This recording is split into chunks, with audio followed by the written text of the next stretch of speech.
How to start a conversation on WhatsApp. To get started, first of all, open up the WhatsApp application on your phone. You will then be taken to the chats page.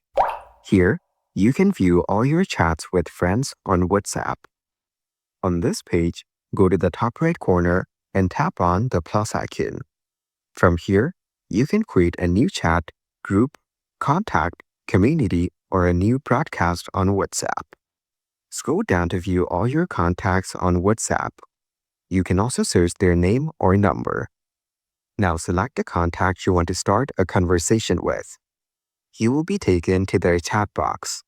Here, tap on the text bar and type in a message. Once you're done, then tap on the send button beside. You have now successfully sent the message in this chat. Following these steps, you can easily start a conversation on WhatsApp.